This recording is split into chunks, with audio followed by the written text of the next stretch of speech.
Hey everybody, Mr. Bookyboo here. And in our last how-to video, we talked about design considerations when you're planning to light your Lego layout. Now today, we're going to take that a step further and we're going to talk about the actual implementation with lighting. And I'm going to take it even beyond the basic steps, which in the past, I've used pre-designed lighting kits to kind of like light everything up. So this is like for greengrocer, and it's a fully enclosed set with all the lights and stuff, which is awesome. It has instructions to follow. But what I'm going to show you today is something even cooler than that, because when you're creating your own creations, how do you go about lighting it? How do you do it? That's what I'm going to show you. So come on, let's go take a look at that.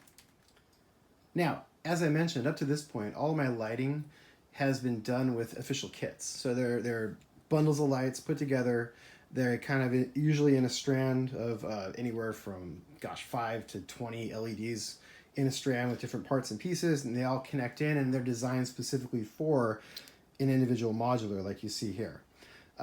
Those work great and all for the specific modular, but what are you going to do if you want to light up your own creation? You created your own modular, you want to light up a facade, you want to light up a car, a train, anything specific that maybe there's not a kit for it. No one's designed a kit for it. What are you going to do? Well, luckily I found a solution. So Brickloot has a new line called Light Links.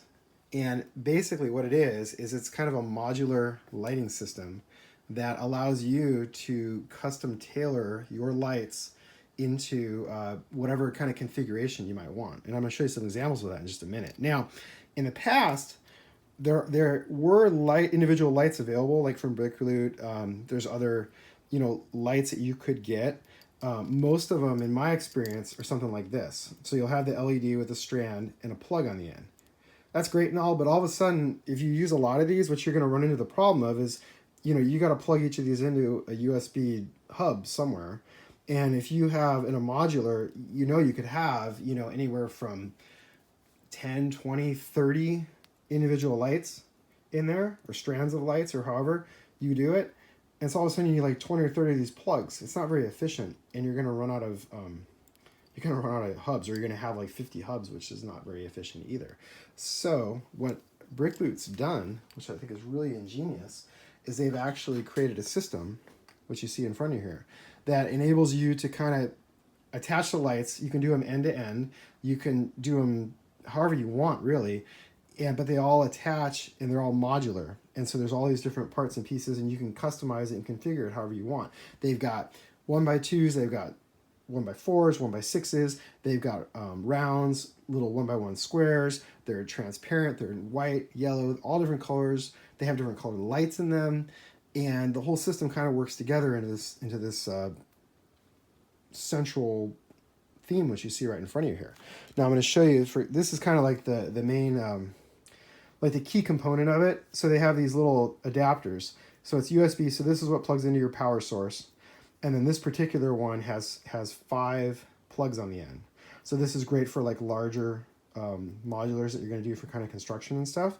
And then what happens is the individual lights, like for example, this 1x4 light, and actually I can compare it to the other one so you can see. So this is the exact same thing as this 1x4 with a plug. This one just has a little mini plugs on it. So these mini plugs here plug into this. They just plug right in here. And then what you can do is, if you want to extend the light strand, you can actually extend it with another batch of lights into the plug on the end here, and you can just keep going. Or you can just terminate them all into here, into each of the 5 ports you have here. And then you can add as many of these as you might need to kind of like make your own custom kit, which I'm going to show you in just a second. Now I'm also going to quickly mention they also have extension cords, which are very useful and they come in different lengths. This is actually the shorter one. They have a longer one as well. So for example, which I'm working on right now, I want to start lighting up some of these facades. So by doing that, now to get to the top, from the top all the way to the bottom, it's going to require a pretty long cord. So that's where these extension cords come into play. Now, let's get to some of the good stuff, and I'll show you. So right in front of you, you'll see this is my Lego store that it's based on the kit that came out, what was it, 2 or 3 years ago? It was not the Capital City, but the one before that, the set with all the cool little features and stuff and whatnot. So I fleshed it out and turned it into like a mini modular because I really like the facade in the front. So I just made it a little bit taller, added a little bit of detail, I added little bricks and stuff. But what I've also done, which you can kind of see here, and let's see if we can really zoom, so I can give it a better zoom here. So I've added lights to the 2 lamp posts outside, and these are the light links from Brick Loot. And then I've also added a light inside. And I'll get a better angle here so you can see. So the inside of the store is nice and lit up, so you can actually see all the detail inside now. And then you can also see the lampposts lit up as well. Now this is just a really simple design that I did. It didn't take very long at all to re-engineer it and to make the lights fit into the design. But it adds so much to this otherwise boring modular that I had created here. Prior to that, it was, unlit, it was dark, you couldn't see any of the detail inside, and it just was kind of sad, kind of like my deli right here, which is not lit up yet, or the townhome next to it. And it's just, you can really see how, you can contrast the two, and you can really see how they pop. Now, I'll get you the high angle view here so you can see in the back. So again, there's the power source in the back. You can see it's just a USB hub, and then that routes underneath my table. And if you follow my last video, you'll see exactly how I routed the power underneath. But the power connectors just plug right in there. And what it does is I'm just using one of these to connect the lights into the back for that particular building. Now, a more advanced thing that you can do is my train station, which I'm still trying to figure out how to work the tripod. One of these days I'm going to figure it out and make it nice and smooth for you guys. I apologize for that. So what I've been doing is I've been slowly adding lights to the train station. Now you've seen these lights before. So these were actually the original of the light links that I got from Brick Loot, the little lamps over the movie posters. So those were the very first ones that I got. And these, and then what I've also recently added are the lights on either side of the kiosk here. And then there's also a light under the elevator, which is a little tricky to see. I don't know if I can get the angle on it with my tripod. Let's see if I can get it without like knocking over everything. There you go. You can see the light underneath there. So when it's all said and done and when it's dark, you get a really good view of how everything kind of turned out. But this is all light links. And so what I did is I used, it's a 1x2 LED underneath the elevator there. And that routes, and actually I can show you how I routed it. So it routes actually through the elevator. So if I take the top off here and I'll give you the view inside, you can see the wires coming out. They pop out from right under here. They run, I actually hollowed out the inside of this wall. This is a two stud deep wall right here. Well, it's hollowed out on the side there, and you can actually see the wire running down there and through the back. Now I'm also gonna show you some pictures, which you should be seeing. And those pictures right now are showing you how I actually ran the wiring with the plug. And then it all kind of wires up and connects behind the facade walls here. And that actually makes it really, it's all hidden, so you can't see it. It makes it really easy. It's all routed neatly. It's all connected together, so the whole station is lit at the same time. And it's pretty straightforward. Now I like to leave a little bit of space in between. So what you can see here is, you can kind of see where the wires route, but you really can't see them. If you look, you really have to look closely to see how the wires go. I really have to get like crazy angles here to look.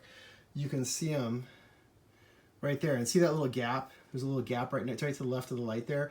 That is where the wire routes through. So I like to leave a little gap because I don't want to pinch the wires. You can route them if you don't want to have the gaps. You can certainly route them between bricks and kind of sandwich them together. Yes, just be careful so you don't pinch the wires, and make sure they're not, like the stud part isn't pushing into the wire, because you could pinch it and break the connection. But basically it's pretty straightforward and it's pretty easy, and you can see the end result. I think it looks pretty darn cool. So this is kind of where we're going with everything, and I think this is kind of the future of lighting and stuff with these individual lights. It really gives you a lot of flexibility. You can pick and choose what you want. They come in all different shapes and sizes. Odds are, if you can dream it or think of it, there's probably a light solution that you can use to make it work. It's also pretty economical to do it this way. You don't need quite as many lights as you might. A lot of lights are really spectacular and it looks awesome if you have a lot of rooms and stuff. But if you have a simple design, like for example, like my Lego store, that's 3 individual lights. That's it. There's nothing else to it. And it's just really, just that little amount is just enough to really make it pop and to make it really look alive, and it kind of makes it blend in with the rest of the town. And it really makes it pop. So that's kind of it for this video. Hopefully you found this useful, and hopefully you'll check out the light links from Brickloot, because I think it's like I say, I think it's a pretty good product, and I think it's a good solution for lighting needs if you have specific lighting for your own creations and whatnot. So let me know what you guys think. Let me know what are you guys doing for lighting solutions, or have you thought of it, or are you going to light your town? It's interesting to see what everyone else comes up with, and what you guys do. It's all inspiring to me. So thanks for watching, and we'll be back real soon with another how-to video.